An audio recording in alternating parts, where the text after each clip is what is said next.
The crew is great. I couldn't ask for a better crew.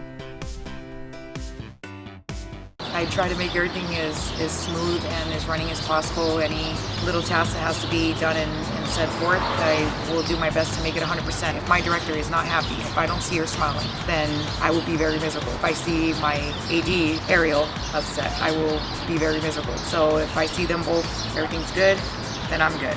Then that's the 100% right there to getting this 100% done. Basically, I'm doing scheduling and setting the function every night, and then I have to make sure everything on set will be on time, and we'll finish it on time. Pictures up! Pictures up! Back to one place! The big job is to set the mood, set the feeling so that the audience will feel what their room looks like. The script supervisor's job is to make sure the continuity stays the same in all the different shots. If a character walks into a room with a purse in their left hand, my job is when we do the reverse shot is to make sure that purse is still in their left hand. I'm the key stylist for Silent Cry Aloud. Everybody comes to me when they need their makeup done and when they need touch-ups on set. So I just make sure that all of the wardrobe is in order, tagged, prepared. When the actors and actresses come on set, I make sure that for each scene, they have the appropriate wardrobe. And I'm in charge of craft. Craft is what feeds all these crazy people so they don't get hangry, which is hungry and angry at the same time. And it's a real word, you can Google it. So I help the first AC and Austin, a great DP, bring in lenses. I do the slate so they know what scene we're shooting, what take we're shooting, and how to sync the sound with the picture. Mark. We just make sure that everything's lit up for the scenes. Make sure that everything's running right, that nothing blows up. Any other breakers, anything like that. Yeah. The electricians give light, we take it away.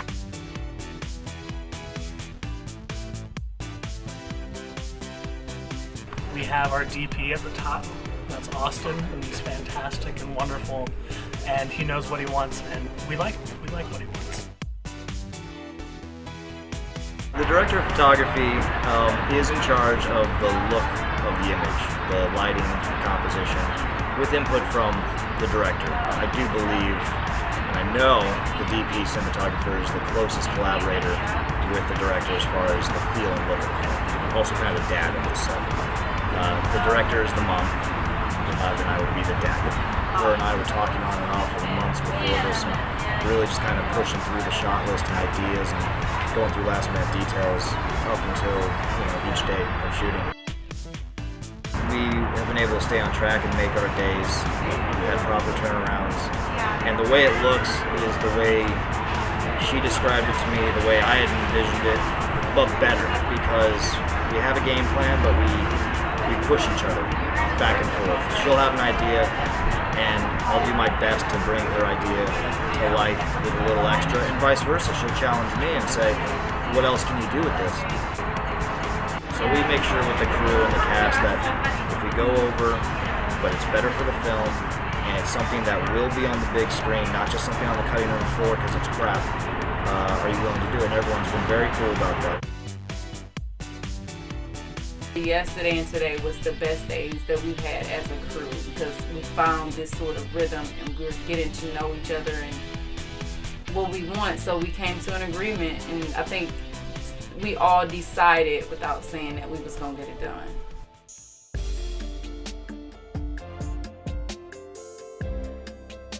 Scene 1. Go! Tonight is definitely going to be the highlight stuff. I definitely enjoyed the day that we were over in the alleyway. That was a lot of fun because we were overnight, we were cold, but we were also doing a lot of hard work.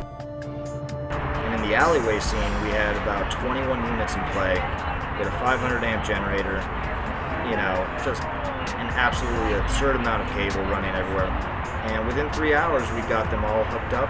And there is a very nice gradient of when she runs from home to runs to the alley to runs to the final bit of that. I think the audience will enjoy how progressively more disturbing visually it's going to get. What is it like being on set? get up early, gotta hurry up and wait. Hours are long, sleep is little.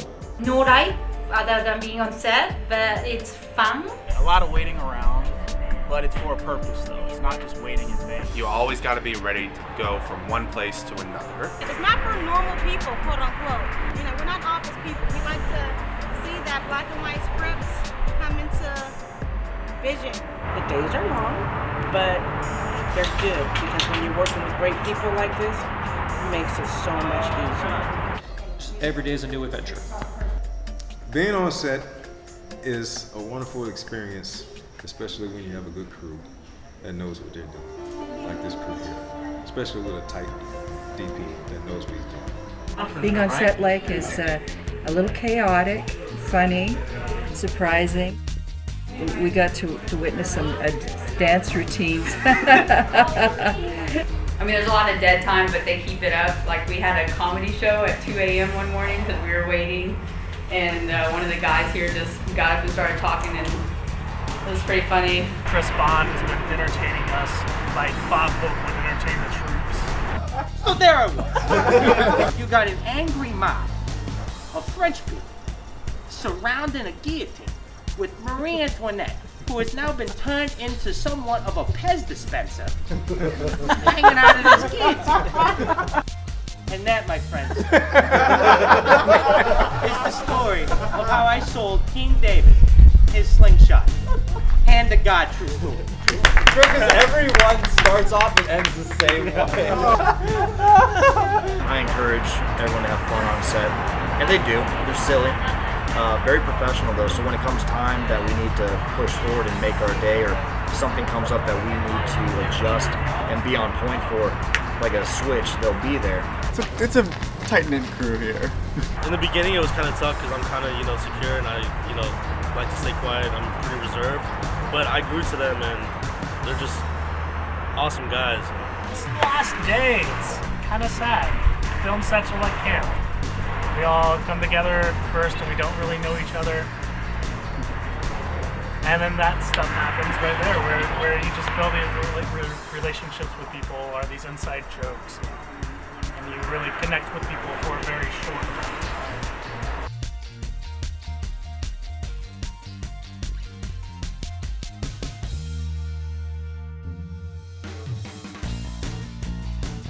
The new guys that have come on are interns and PAs. I gotta tell you, man, I've never seen people like that. First timers, a lot of first timers working so hard, and me and my crew have gotten along with them, so they are now part of our crew. So far, a lot of new people learning, but everything's going smooth. They're picking up things pretty fast, and it's going pretty smooth. And a lot of us are here being paid little or not at all, but it's been a great experience because everybody's been so welcoming and so appreciative of everything. So Erika's been doing a great job. Erika spent a lot of energy and time on it to crew the crew members, because it's not like about the crew's ability, it's also depend on the crew's personality. They're very, very well-going people. Yeah, they're very nice and easy to collaborate with each other. We work day on and day after day after day, 12 hours together. By the third day, we were all like a little family. The crew, phenomenal. You hear me? Phenomenal. Get along really tight, almost like they can do shorthand. They've been around each other before. These really talented kids, and so I'm very hopeful about the future of filmmaking because these guys are bad. We've all become a very small, tight-knit family. We're all Facebook best friends.